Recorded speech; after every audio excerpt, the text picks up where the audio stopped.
Hi everybody, we're going to do a second video.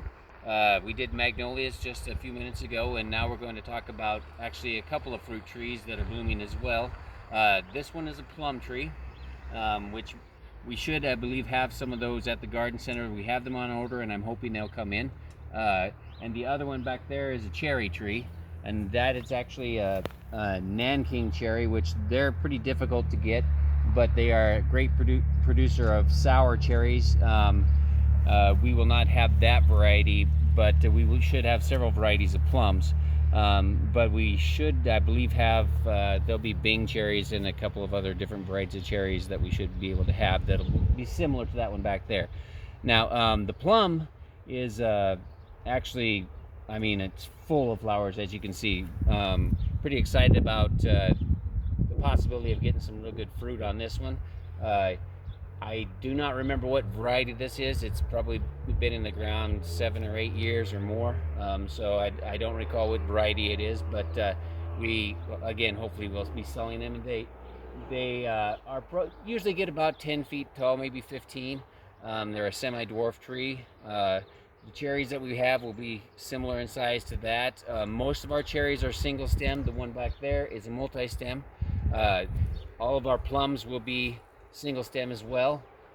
They can come in multi-stem, but pretty much mostly what we have are the single stems as well. They have a tremendous fragrance, and both of them do, and they also, this time of year, are full of pollinators. There's about every pollinator you can imagine. There are bees, wasps, flies, Butterflies. Yeah, there were a painted lady. Actually, it's on the cherry tree back there, and there was a painted lady. Yeah, there's two of them up top. Um, but this is one of the better trees to get their pollen and nectar from this time of year. They're just coming out of their hibernation and basically winter dormancy. Not a whole lot of other pollen right now. Most of the flowers, the tulips and the daffodils, aren't preferred by pollinators. They will use them if they have to, but when these start in, I mean, you get tons of bees, and they actually do it so that you get fruit from these trees as well. So with they're here, you should get fruit. Now I will say that some of the plums, though I believe most of our varieties that we have don't do this, but some of the plums and some of the cherries require a pollinator. You want to check with the varieties we have when we do get them in, which I believe they're coming in this next week, hopefully. But if they need a pollinator, you'll need to have 2 trees. Most of them are self-pollinating, but the bee would have to go from one flower to another to get them to pollinate, which is what they're doing right now. So we're hoping that we'll get a really good crop of plums this year. So come check those out at Ted's and see if you want a fruit tree.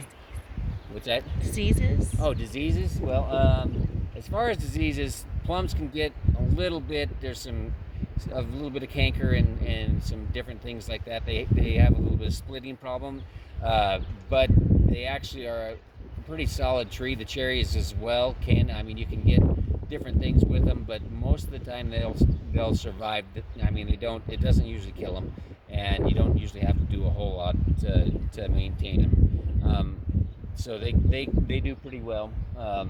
They probably, I mean, they're not a long-lived tree, probably more like maybe 30 years, 25 years for the most part for both of those types of trees. So they're not extremely long-lived, but they'll live as long as most of us intend to be living at a place. So, but they're a good tree. So, Do the fruit get diseases, mold, or anything? no, I mean, the fruit can get a powdery mildew on it, which that's more on the wild plums than it is on the varieties that they've come up with lately. The wild plums, which we have several of them here on the farm as well, but they definitely get like a powdery mildew and it stays on them. Most of the plums from our varieties that they've worked out that problem, and they are actually quite a bit bigger than the wild plum as well. So we're hoping we have not actually ever got fruit on this tree, which is kind of disappointing, but usually it's something like a surprise freeze like we're supposed to have tonight. So who knows, that there's a possibility of tonight having one. If we do, we may lose it again, but we're hoping. So Until next time, thanks everybody.